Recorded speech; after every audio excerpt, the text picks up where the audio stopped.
नमस्कार दोस्तों, दिग्विजय शर्मा एकेडमी में आपका स्वागत है। आज हम AES का जो TGT एग्जाम हुआ है उसके मैथ्स क्वेश्चन करने वाले हैं। तो इसमें क्वेश्चन थोड़े अच्छे लेवल के होने वाले हैं, तो आपकी अच्छी प्रैक्टिस होने वाली है PRT के लिए। ये स्टार्टिंग में पहला क्वेश्चन रीजनिंग का था, जो हमारा मैंने पेपर कराया था, तो उसमें पजल में ज़्यादा टाइम लगता है, इसलिए इसको अभी इसके साथ करा देते हैं। तो क्वेश्चन स्टार्ट करते हैं। In a class there are 7 students ABCDEFG। ठीक है, इतने 7 स्टूडेंट्स हैं, इनमें बॉयज गर्ल्स दोनों इंक्लूडेड हैं। दे सिट ऑन 3 बेंचेस, 3 बेंचों पे बैठ रहे हैं ये। ठीक है, तो बेंच यहाँ पे बना देते हैं, 1 2 3। ये 3 बेंचेस हैं। ठीक है, इन पे ये बैठने वाले हैं। Such that at least 2 students on each bench. तो एक बेंच पे 2 स्टूडेंट्स कम से कम होने चाहिए मिनिमम, और एटलीस्ट 1 गर्ल, और एक गर्ल कम से कम हर एक बेंच पे होनी चाहिए, ये 1 बेंच। ठीक है, ये कंडीशन है इनकी। She who is a girl student does not sit with A. तो देखिए ये पता चल गया है, सी जो है ये हम सर्कल जो है ये गोला बनाएंगे तो ये गर्ल हो जाएगा, स्क्वायर बना देंगे ऐसे तो ये बॉय हो जाएगा। ठीक है, ये ध्यान रखना है। सी गर्ल है, गोला बना दिया। Does not sit with AEND, तो ये किसके संग नहीं बैठेगी? AE और D के साथ नहीं बैठेगी। ठीक है। F the boy student sit with only B। F जो है ये बॉय है। ठीक है, तो ये सिर्फ किसके साथ बैठेगा? ओनली B के साथ बैठेगा। अब ये देखिए हमारे क्या था कंडीशन, एक सीट पे 2 स्टूडेंट बैठेंगे, 2 बैठे नहीं बैठने, 2 से ज्यादा भी बैठ सकते हैं, और मिनिमम 1 गर्ल होने वाली है। इसने लिखा है ओनली, लिखा है यहाँ पर। F जो है सिर्फ B के साथ बैठेगा, तो सिर्फ इसके साथ बैठने वाला है, तो F बॉय है, तो ये B ऑटोमेटिकली क्या हो जाता है? ये गर्ल हो जाता है। ठीक है, F the boy sits only with B। तो इसका मतलब क्या है? F B दोनों साथ बैठेंगे, इनके संग और कोई नहीं बैठने वाला है, और जो B है वो गर्ल होगी, F होगा वो बॉय हो जाएगा। ठीक है। A sits on the bench first. तो यहाँ पर देखिए A का तो आ गया यहाँ पे पोजीशन में, फर्स्ट पे कौन सा? A बैठने वाला है। ठीक है, विद हिज फ्रेंड्स। तो यहाँ पर देखिए हिज लिखा है, हिज से इसका जेंडर पता चलता है कि ये क्या है? एक बॉय है। ठीक है, हिज यहाँ पर देखिए आपको ध्यान से देखना पड़ेगा, हिज का मतलब पता चल गया हमें, हर होता तो गर्ल हो जाता। ठीक है, तो इसको ध्यान से देखना है। यहाँ पे G sits on bench 3rd। यहाँ पे क्या लिखा था? A सिट्स ऑन बेंच 1, तो 1 पे हमने A बना दिया। G sits on the bench 3rd, तो G 3rd पे है। तो देखिए G के बारे में कुछ पता नहीं है, बॉय या गर्ल है। ठीक है, आगे लिखा है E is the brother of C। E is brother of C का मतलब क्या होता है कि E जो है वो क्या है? एक बॉय है। C का तो पता है हमें, आगे देखते हैं। ठीक है, अभी देखिए यहाँ पर A फिक्स हो गया, यहाँ G फिक्स हो गया है, तो ये F और B ये जो है ये इनके साथ और कोई नहीं बैठने वाला है, इसलिए ये दोनों क्या है?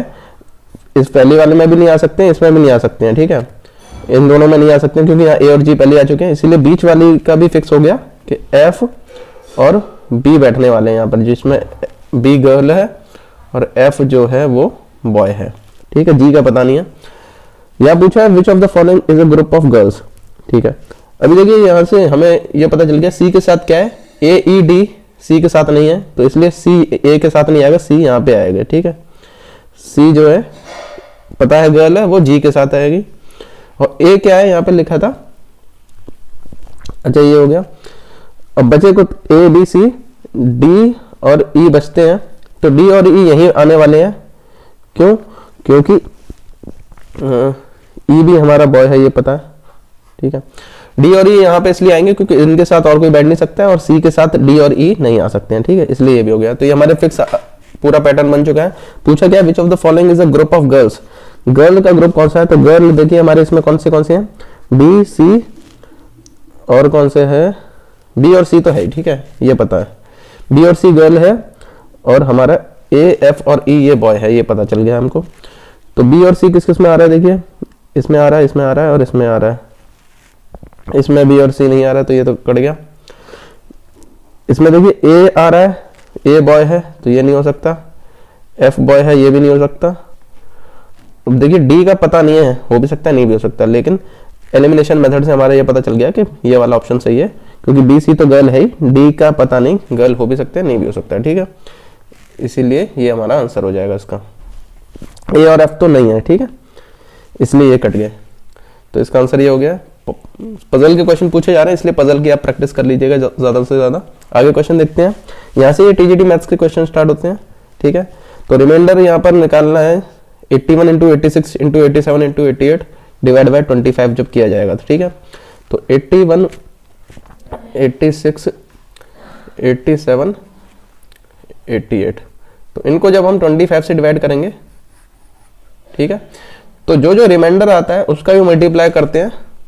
तो देखिए 25 का जब 81 से डिवाइड किया जाएगा तो 75 के बाद 516 रिमाइंडर बचता है। तो यहाँ सबके रिमाइंडर लिख लेंगे, इधर आ जाएगा एफ पे 75 में से माइनस करेंगे तो 11, इधर ये 12 और 13, ठीक है। तो जो रिमाइंडर्स हैं उनका मल्टीप्लाई करके भी जो रिमाइंडर आएगा, तो ऐसे ही साइकिल चलती जाएगी। इसको किया तो जो रिमाइंडर आया वो यहाँ लिख देंगे, इनको करने के बाद जो आएगा रिमाइंडर वो लिख देंगे, ठीक है। तो यहाँ पर देखिए इन 6, ये तो सब छोटे हैं इसलिए इन दोनों को मल्टीप्लाई कर देंगे, यहाँ आ जाएगा 66 और ये हो जाएगा 12 दूनी 12 × 36, 3 12 × 12 3 15।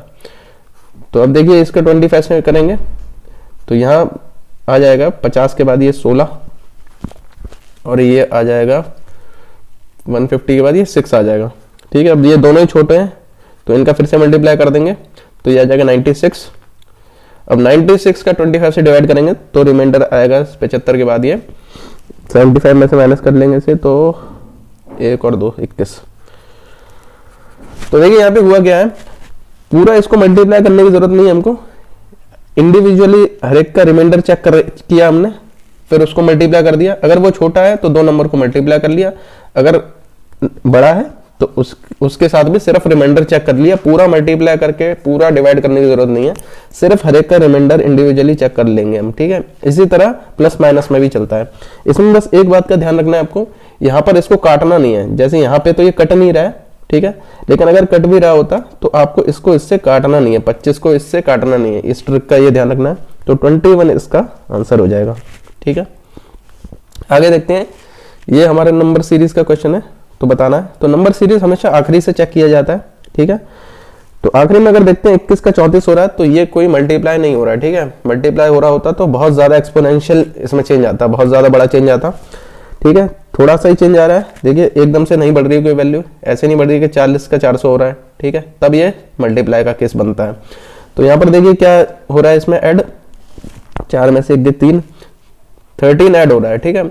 इसका चेक करते हैं तो देखिए क्या हो रहा है, ये 7 और 1 8। तो देखिए अभी एक आप देख पा रहे होंगे इसमें क्या है, पिछले वाली टर्म को क्या है ऐड किया जा रहा है। इसी तरह से यहाँ पे 3 आ रहा है, यहाँ 2 आ रहा है, यहाँ 1 आ रहा है, ठीक है। तो पिछली वाली टर्म को ऐड किया जा रहा है, इसलिए 34 में 21 को ऐड कर दिया जाएगा तो अगली टर्म आ जाएगी, ठीक है। आप भी इसको पॉज करके अपने आप क्वेश्चन करने की कोशिश कीजिएगा, ठीक है, फिर सॉल्यूशन देखिएगा। तीसरा इसका आंसर है ये। आगे देखते हैं, एलसीएम निकालना है हमको इस फ्रैक्शन का।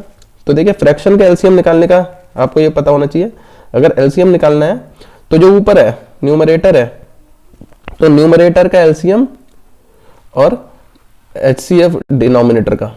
फ्रैक्शन में क्या है, अगर फ्रैक्शन का निकालना है तो ऊपर वाले का वो चीज होगा जो निकालना है, जैसे फ्रैक्शन में न्यूमरेटर डिनोमिनेटर होता है, तो अगर इस फ्रैक्शन का एचसीएफ निकालना है तो ऊपर वाले का एचसीएफ और नीचे वाले का एलसीएम। लेकिन अगर फ्रैक्शन का निकालना है आपको एलसीएम तो ऊपर वाले का एलसीएम और नीचे वाले का एचसीएफ, ये ध्यान रखना है। तो यहाँ पर देखिए 7 8 और 5 इसका एलसीएम हो जाएगा, तीनों को मल्टीप्लाई कर देंगे तो 8 5 40 हो जाएगा और 40 का 7 से मल्टीप्लाई करेंगे तो 280 हो जाएगा। तो 280 ऊपर आ जाएगा, इसका तीनों का एलसीएम 280 आ जाएगा और इसका कॉमन क्या है, हाईएस्ट कॉमन फैक्टर इनमें आ जाएगा, 3 सब में कॉमन आ रहा है, ठीक है। तो ये 3 आ जाएगा, तो 280/3 ये इसका आंसर हो जाएगा। तो पूरे का एलसीएम निकालना है, जो पूछा है एलसीएम पूछा है तो ऊपर वाले का एलसीएम नीचे का एचसीएफ, अगर एचसीएफ पूछा है तो ऊपर वाले का एचसीएफ नीचे वाले का एलसीएम, ठीक है। आगे देखिए 6th रूट निकालना है हमको इसका, तो इसको हमको फैक्टर करने पड़ेंगे, ठीक है। अब देखिए फैक्टर जरूरी नहीं है हमेशा, आप क्या है दो दो करके करें, ठीक है, उससे टाइम थोड़ा सा वेस्ट हो जाता है। हम क्या करेंगे, थोड़ा यूज़ करेंगे इसमें, टाइम बचाने की कोशिश करेंगे। तो अगर आप देखते हैं ये दोनों दो से कट, दोनों टर्म क्या है, कट जाएंगे 4 से, तो ये 4 का डिविजिबल है। 3 टर्म्स को देखते हैं तो ये देखिए 8 से भी कट जाएगा, ये 64 और 16, ठीक है। तो इसको 8 से काटेंगे, 8 से जाएगा ये 8 5 40, 8 8 64, 25 का 8 3 24 और 8 दूनी 16, ठीक है। दोबारा से देखते हैं, ये 832 भी 8 से कट रहा है, आखिरी की 3 टर्म्स कट रही हैं। तो 8 7 56, 23 में 8 9 8 7 56 23, 8 दूनी 16 और ये 16 में 72 729 आ रही है। 729 हमें पता है ये 9 का क्यूब होता है, तो इसको 9 से कट जाएगा 81 टाइम्स 9 9 9, ठीक है। तो इसके फैक्टर कर लिए, तो देखिए ये होता है 2 का क्यूब, ये भी 2 का क्यूब, तो ये क्या हो जाएगा 2 का पावर 6 हो जाएगा। ये होता है 3 का स्क्वायर 3 का स्क्वायर 3 का स्क्वायर, तो ये क्या हो जाएगा 2 2 2, ये हो जाएगा 3 की पावर भी ये 6 हो जाएगा। तो हमारी पूरा जो ये है 4 6 6 5 6, इसको लिख सकते हैं ऐसे। अब इसकी हमें 6th रूट निकालना है, तो इसको लिख सकते हैं हम 2 × 3 की पावर 6 है, इसका 6th रूट निकालना है, तो इसको क्या है इसकी पावर 1/6 कर देंगे, तो ये कट जाएगा। तो आंसर हमारा क्या आ जाएगा, ये 6 आ जाएगा। जितनी पावर होती है, स्क्वायर रूट होता है तो पावर 1/2 कर देते हैं, क्यूब रूट होता है तो पावर 1/3 कर देते हैं, 6th रूट है इसलिए पावर 1/6 कर देंगे यहाँ पे, ठीक है। तो आंसर 6 आ रहा है इसका। इंटीजर क्लोजेस्ट टू 137644, इसके क्लोजेस्ट जो इंटीजर है वो बताना है। तो देखिए यहाँ ऑप्शन अगर देखते हैं तो ये पता चल रहा है ये 350 से 400 के बीच में होने वाला है। तो आप इसके डिवीजन मेथड से भी कर सकते हैं, एक मैं थोड़ा सा इसका शॉर्ट ट्रिक बताने वाला हूँ, ठीक है। तो इसमें करना क्या है, हमें पहले तो 350 लिख देना है। अब इसके आगे ये कितना नंबर होने वाला है वो निकालने के लिए क्या करना पड़ेगा, आपको 350 का पहले स्क्वायर करना पड़ेगा, ठीक है। 350 के स्क्वायर से 350 के स्क्वायर से कितना ज्यादा है, ठीक है, ये देखेंगे हम। तो 350 का स्क्वायर इजी होता है, 0 के 2 0 हो जाएंगे, 5 का यहाँ 25 आ जाएगा और 3 की जगह 3 4 12। तो ये 35 का स्क्वायर करने के 5 यूनिट प्लेस पे 5 होती है, तो उसमें क्या करते हैं 5 का 25 लिख देते हैं और इसका अगला नंबर जो है 3 का 4 4 3 12 लिख देते हैं, ठीक है। तो ये इसका आ गया है।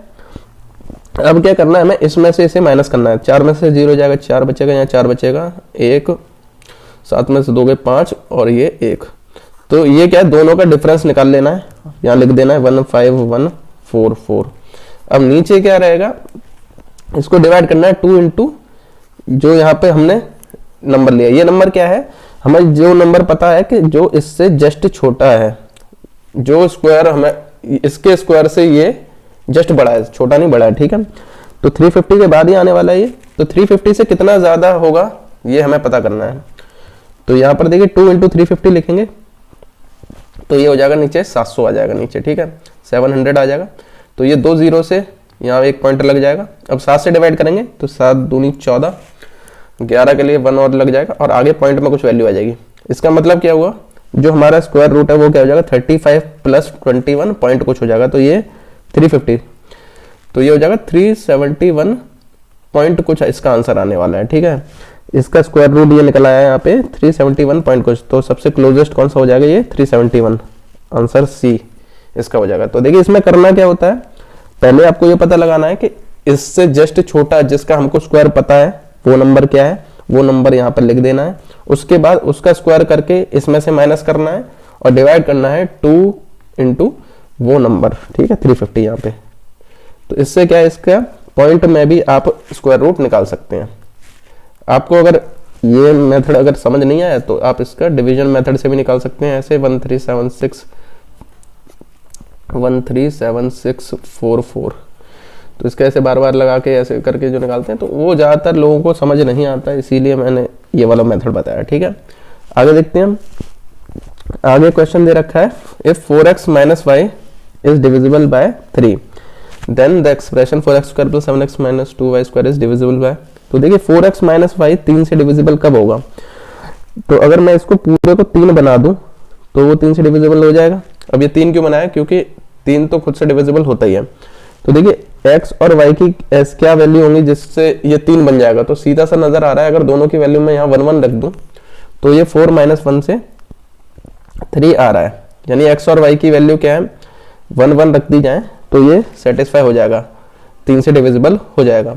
तो हम 1 1 रख देंगे यहाँ पे भी सबकी वैल्यू, तो 1 1 रख देंगे तो ये 4 हो जाएगा, ये 1 हो जाएगा और ये -2 हो जाएगा।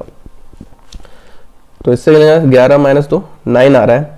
तो ये पूरा 9 आ रहा है जब, तो 9 किससे डिविजिबल होगा, 7 8 9 या 11, तो 9 से ही डिविजिबल होगा, तो यही इसका आंसर हो जाएगा।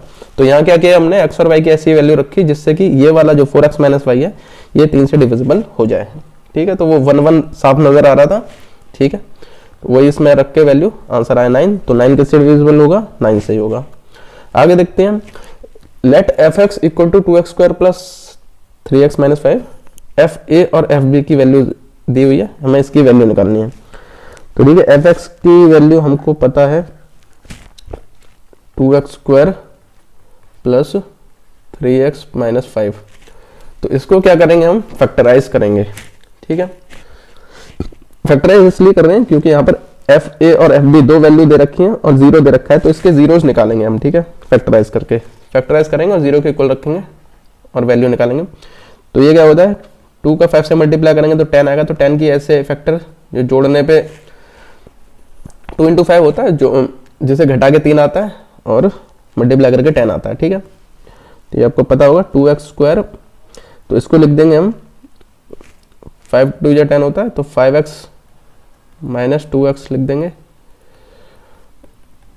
ये 0 के इक्वल चल रहा है, तो यहाँ x कॉमन आता है तो ये आ जाएगा 2x + 5। अब देखिए इन दोनों में से -1 कॉमन लेंगे तो यहाँ पे भी 2x + 5 आ जाएगा। ठीक है, तो 2x + 5 और इससे आई x - 1। तो x की वैल्यू इसको 0 के इक्वल रखेंगे, तो इसको 0 के इक्वल रखेंगे तो x की वैल्यू आ जाएगी 1, और इसको 0 के इक्वल रखेंगे तो आ जाएगी -5/2। ठीक है, अब देखिए दो केस बनते हैं, या तो a की वैल्यू ये हो सकती है, b की वैल्यू ये, या फिर b की वैल्यू ये हो सकती है, a की वैल्यू ये। ठीक है, तो यहाँ पर हम पहले ये वाला पहला वाला केस रखेंगे, तो 2 - a की वैल्यू ये वाली रख देंगे, तो ये प्लस हो जाएगा, -5/2, और b की वैल्यू 1 रख देंगे, 3 - 1। देखिए यहाँ पे हुआ क्या है, ये क्या है, जीरोज ही तो है, तो पूरे फंक्शन की वैल्यू 0 आएगी। तो a और b की वैल्यू क्या क्या हो सकती हैं, या तो ये हो सकता है a की वैल्यू ये, b की वैल्यू ये, या फिर b की वैल्यू ये, a की वैल्यू ये। तो दो केस बनना है, इसलिए एक बार a की वैल्यू हम -5/2 रखेंगे और b की वैल्यू 1 रखेंगे, दूसरी बार उल्टा कर देंगे, a की वैल्यू 1 और b की वैल्यू -5/2। ठीक है, पहला ये केस है, a की वैल्यू हमने -5/2 रखी है और b की वैल्यू 1 रखी है। तो इसको सॉल्व करेंगे तो यहाँ पे आएगा 2 × 4 + 5 9/2 × 2। तो इससे इसकी वैल्यू देखिए 9 आ रही है। ठीक है, तो ये तो पहले वाला केस हो गया। दूसरा केस अगर करते हैं तो 2 - a, इस बार a की वैल्यू क्या है, 1 रखेंगे, और b की वैल्यू रखेंगे हम -5/2, तो ये प्लस का 5/2 हो जाएगा यहाँ पे। तो यहाँ पे 1 और ये हो जाएगा 3 × 2 = 6 + 5 11/2। तो इससे 11/2 आ रहा है ये। ठीक है, तो दो इसकी वैल्यूज आएंगी हमारी 9 और 11/2, दोनों ही आंसर हो जाएंगे, बोथ 9 और 11/2। ठीक है, तो यहाँ पर ये ध्यान रखना है, ये अजीब सा लग रहा है लेकिन 0 लिखा है इसलिए जीरोस निकाल देना है, और जो 0 होंगे वही a और b की वैल्यूज होंगी। ठीक है, ठीक है, आगे देखते हैं। Write a polynomial equation with integer coefficient whose one root is this. ठीक है, तो देखिए 1 रूट दे रखा है, यहाँ पर एक रूट दे रखा है, यानी कि क्या है, इसकी वैल्यू यहाँ x की वैल्यू जो भी इक्वेशन होगी वो सेटिस्फाई करेगी। तो देखिए यहाँ पर अगर आप देख सकते हैं तो ये तो x की वैल्यू होगी, x √2 + √3 हो जाएगा। तो हमको वैल्यू निकालनी जो है उसमें x² पुट करनी है, x की पावर 4 भी पुट करनी है। तो हम निकाल लेंगे पहले x², तो इसका स्क्वायर क्या हो जाएगा, √2 का स्क्वायर हो जाएगा, a² + b² 2ab लगेगा, √2 का स्क्वायर 2, √3 का 3, और ये हो जाएगा 2ab यानी कि 2√6। ठीक है, इसी तरह अच्छा ये पूरा क्या बना, 5 + 2√6 आ गया ये। ठीक है, अब x की पावर 4 निकाल लेंगे तो वो क्या आ जाएगा, इसका स्क्वायर होगा अभी, तो 5 का स्क्वायर 25, और ये 2√6 का हो जाएगा, 2 का स्क्वायर 4, रूट 6 का 6, तो ये 24 हो जाएगा, प्लस 2ab, 2 इंटू 5 10, 10 इंटू 2 20, ये 20 रूट 6 हो जाएगा। ठीक है, तो ये हो जाएगा 49 प्लस 20 रूट 6। इसको पहले ही निकाल लें ताकि वहां पर कैलकुलेशन थोड़ी सिंपल हो सके। ठीक है, तो ये x की पावर 4 की वैल्यू आ गई, ये x स्क्वायर की आ गई। अभी वैल्यूज पुट करते हैं। तो पहले ऑप्शन में अगर हम वैल्यू पुट करते हैं तो हमारी सेटिस्फाई होनी चाहिए। तो x की वैल्यू, अगर x की पावर 4 क्या है हमारा, पहला ये पार्ट क्या है 49 माइनस 10, एक्स स्क्वायर क्या है हमारा 5 प्लस 2 रूट 6, ठीक है, माइनस 1। ठीक है, तो इसको सॉल्व करते हैं। तो 49 ये क्या करा, ठीक है यार थोड़ी सी गलती हो गई है, ये दोबारा से लिख देता हूँ इसको मैं। 49 प्लस 20 रूट 6 नहीं लिखा था यहाँ पर, 49 प्लस 20 रूट 6 माइनस का 10 ब्रैकेट में 5 प्लस 2 रूट 6, अभी आ गई है -1 है। ठीक है, तो ये 49 और 20 रूट 6 तो ऐसे ही आ जाएगा। ये एक्स स्क्वायर की वैल्यू, एक्स की पावर 4 की वैल्यू है, ये 10 उसका लिखा हुआ है, और ये एक्स स्क्वायर की वैल्यू। ठीक है, तो यहाँ माइनस हो जाएगा ये 50 और ये 10 टू जा 20, माइनस में आ जाएगा 20 रूट 6 माइनस 1। ठीक है, तो अभी देखिए सॉल्व करते हैं अगर, तो 20 रूट 6 से ये माइनस का 20 रूट 6 कट जाएगा। 49 माइनस 50 से आ रही है वैल्यू -1, और ये -1 इधर का, तो इसकी वैल्यू क्या टोटल -2 आ रही है। ठीक है, अब देखिए अगर ये -1 की जगह यहां पर प्लस का 1 होता तो क्या हो जाता, हमारा 0 आ जाता। ठीक है, तो आप अगर ऑप्शन देखेंगे तो ये तीसरा जो ऑप्शन है ये बिल्कुल सेम इसी का है, बस प्लस का यहाँ +1 है। तो ये वाले -1 की जगह यहाँ पर क्या अगर +1 लगा दिया जाए तो वो सेटिस्फाई कर रही है।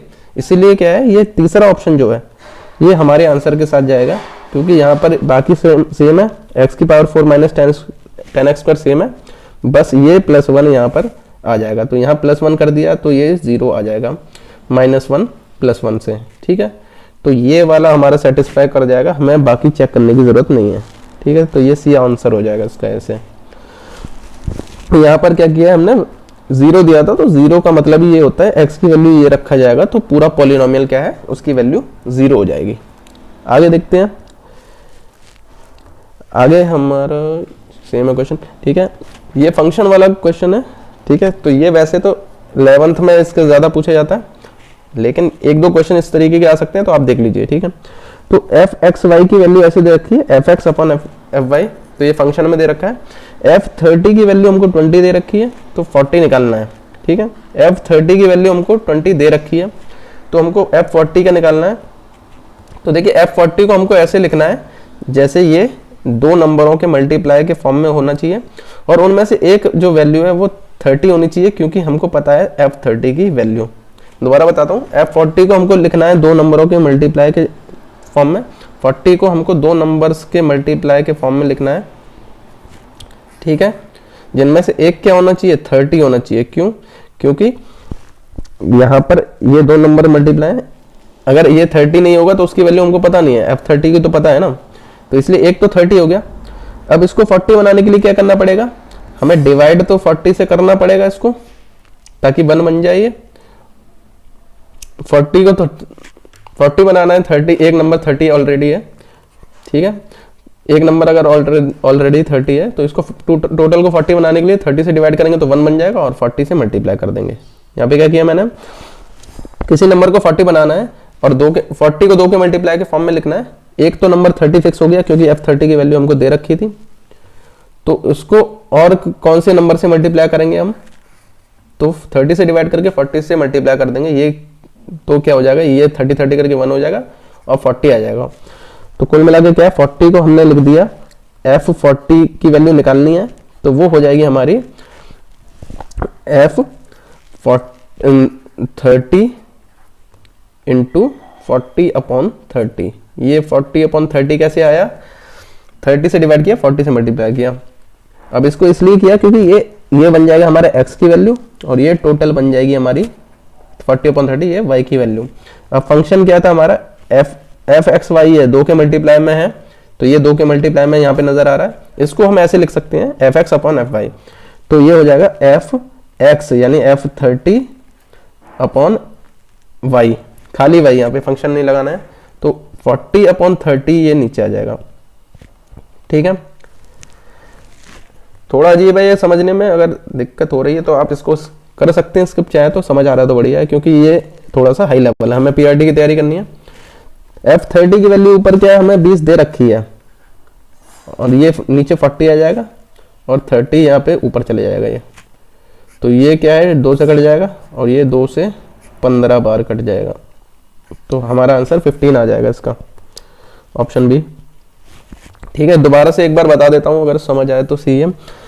ऐसे फंक्शन दे रखा है कि पहले जो टर्म होगा दो नंबर के मल्टीप्लाई फॉर्म में अगर है, तो पहले टर्म को ऐसे एफ एक्स बन जाएगा, उसका अलग फंक्शन बन जाएगा, और नीचे वो एज इट इज आ जाएगा।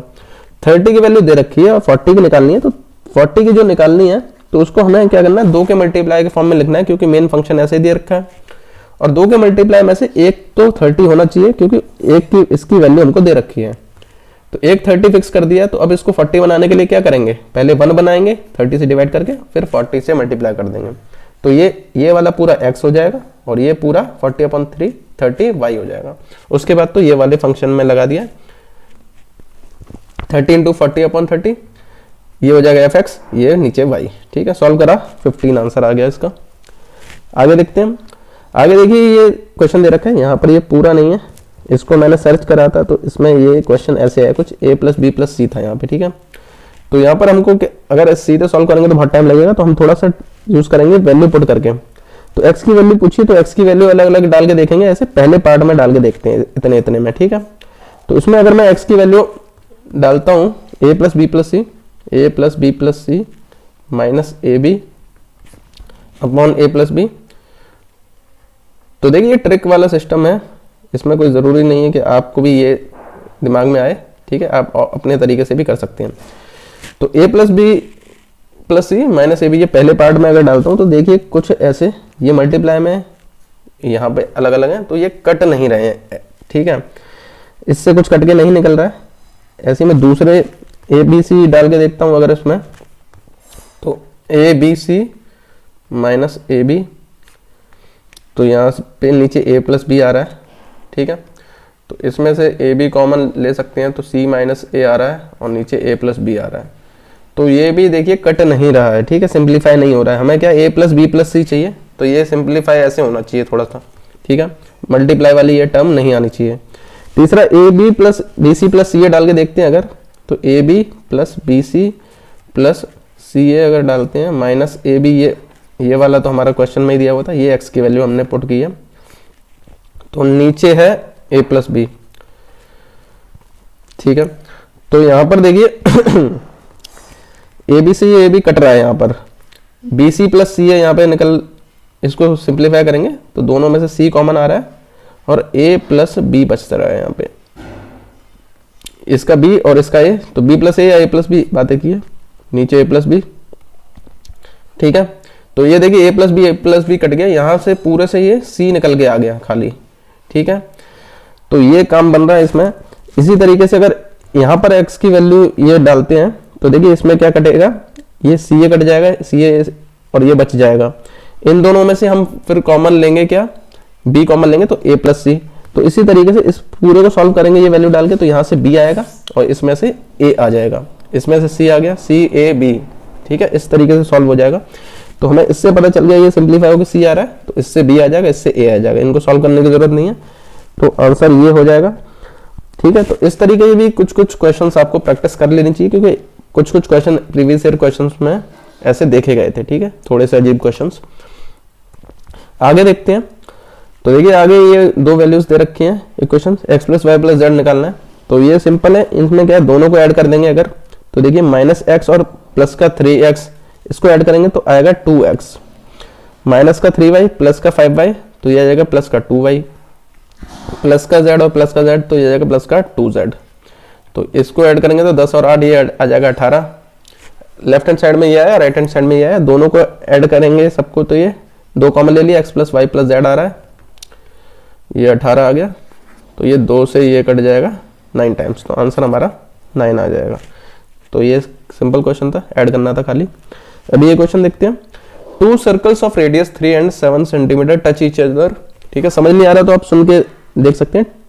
2 circles of radius 3 and 7 centimetre, centimetre यहाँ नहीं दे रखा है, ठीक है, तो आप सेंटीमीटर समझ सकते हैं। टच ईच अदर, वो टच कर रहे हैं। What is the length of their common tangent, common tangent की लेंथ बतानी है। तो यहाँ पर मैंने इसका डायग्राम ऐसे बना दिया है। तो ये छोटा वाला 3 सेंटीमीटर, ये है 7 सेंटीमीटर वाला। तो यहाँ पर देखिए इसका रेडियस ये 3 होगा, तो यहाँ पर ये 7 होगा। ये टच कर रहा है सिर्फ, तो यहाँ इस पॉइंट पर टच कर रहा है। ये कॉमन टेंजेंट ये बना दिए यहाँ से लेके यहाँ तक, ये इसकी कॉमन टेंजेंट है। अब ये इसको हमने इस तरीके से बनाया है कि इसका सेंटर जो है एक लाइन में आ रहा है। ठीक है, अब कैसे बना सकते हैं, हमारी कंडीशन क्या, टच होने वाली कंडीशन होनी चाहिए। तो देखिए अगर यहाँ से टेंजेंट से रेडियस को टच किया जाता है तो ये 90 डिग्री बनता है ऐसे करके। ठीक है, यहाँ पे भी ये 90 डिग्री होगा। अब देखिए यहाँ से यहाँ तक ये 10 हो रहा है, 3 + 7 10। तो यहाँ से अगर मैं स्ट्रेट लाइन यहाँ पे ड्रॉ करता हूँ, स्ट्रेट लाइन ड्रॉ करते हैं, तो ये भी 90 डिग्री हो जाएगा और इस पूरे की भी लंबाई क्या 10 हो जाएगी। ये पूरा पूरा यहाँ से यहाँ तक भी 10 हो जाएगा, क्योंकि यहाँ से ये क्या रेक्टेंगल बन रहा है यहाँ पे ऐसे। ठीक है, तो ये 10 हो जाएगा, ये 10 हो गया। अब ये टोटल 7 था, यहाँ से यहाँ तक 7 था, लेकिन ये यहाँ से स्ट्रेट लाइन आ रही है, इसीलिए ये क्या हो जाएगा 3 हो जाएगा। इतना 3 है तो ये ऊपर वाला ये छोटा नजर आ रहा है, लेकिन ये 4 होगा। ठीक है, डायग्राम में थोड़ी गड़बड़ाई, लेकिन ये 4 होगा। तो ये कैसा बन जाएगा, ये थोड़ा सा ऊपर वाला जो ट्रायंगल है वो ऐसे बन जाएगा। ऊपर वाला 4 है, ये 10 है। ठीक है, ये 90 डिग्री, ऐसे नहीं, तो ये दिखने में वैसे लग रहा है, लेकिन ये ऐसा कुछ बनेगा। 90 डिग्री यहाँ पे है, ये 4 है, ये 10 है। ठीक है, तो 10 वाला जो ये वाली साइड है ये हाइपोटेन्यूस हो जाएगी, और ये वाली हमको साइड निकालनी है, इसको x मान लेते हैं। तो 10 के स्क्वायर में से अगर 4 के स्क्वायर को माइनस करेंगे तो ये x हो जाएगा, क्योंकि हाइपोटेन्यूस ये है, इसमें से दूसरी साइड को माइनस करेंगे।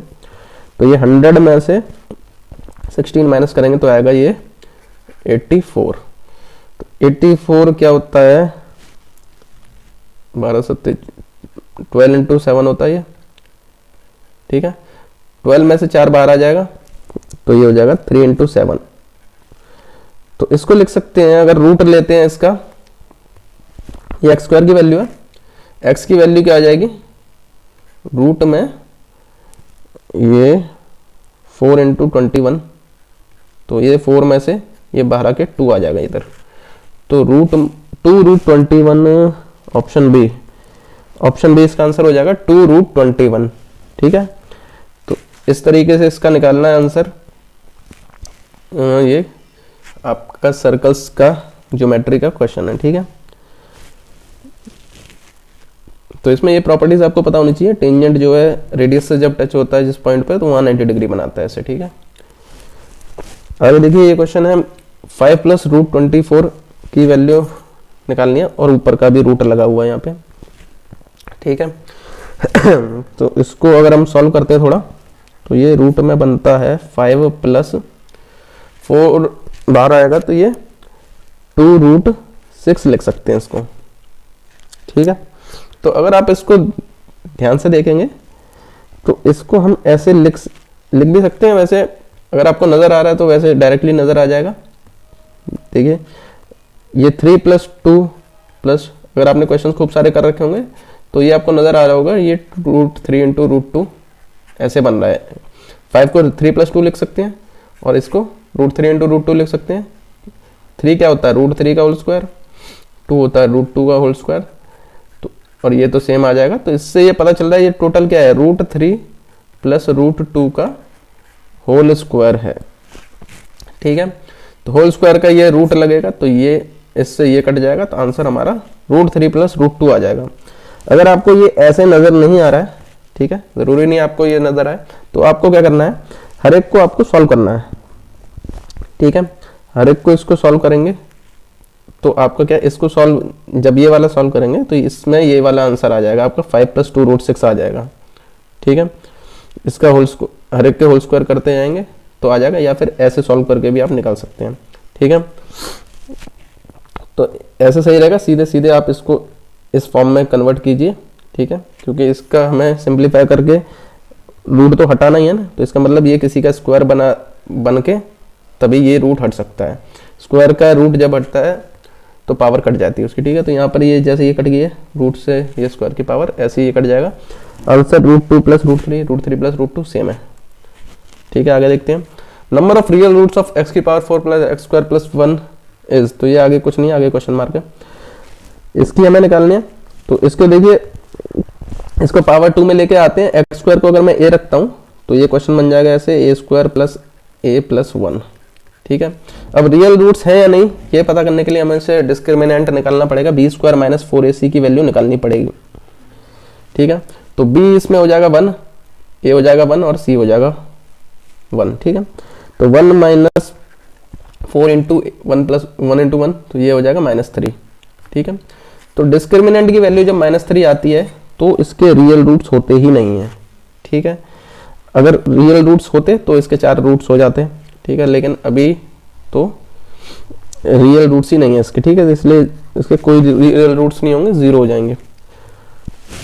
नन आंसर हो जाएगा ऑप्शन ए। ठीक है, तो रियल रूट्स इसके नहीं है। ये b² - 4ac की वैल्यू निकाल के, अगर इसकी वैल्यू नेगेटिव आती है तो रियल रूट्स नहीं होते हैं, पॉजिटिव आती है तो रियल रूट्स होते हैं। ठीक है, आगे देखते हैं। x - 1 का होल स्क्वायर डिवाइड कर रहा है इसको पूरी तरह, तो क्या होगा वैल्यू। ठीक है, तो देखिए x - 1 का होल स्क्वायर इसको पूरी तरह डिवाइड कर रहा है, इसका मतलब क्या है, अगर x की वैल्यू 1 रखी जाए तो रिमाइंडर 0 आएगा। ठीक है, x - 1 का होल स्क्वायर है, इसका मतलब x - 1 × x - 1 दोनों से ही कटेगा वो। ठीक है, तो x की वैल्यू 1 रख देते हैं यहाँ पे, तो आ रहा है a + b + 1। ये x की पावर 3 और x की पावर 4, ये तो 1 ही हो जाएगा।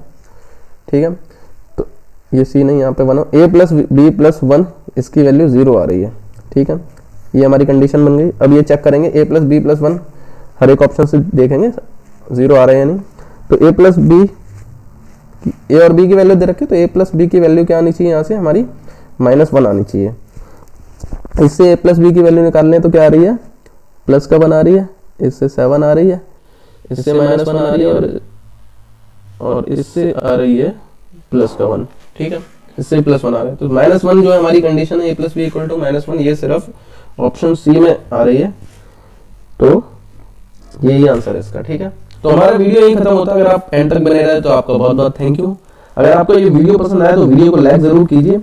इसमें बहुत ज्यादा टाइम लग रहा है, ठीक है, सॉल्यूशन बताने में, इसीलिए इनको थोड़े थोड़े क्वेश्चंस करके ऐसे और वीडियोस बनाते रहेंगे। 10-10, 15-15 क्वेश्चंस के ऐसे सेट बना के आपको और प्रैक्टिस मिलने वाली है।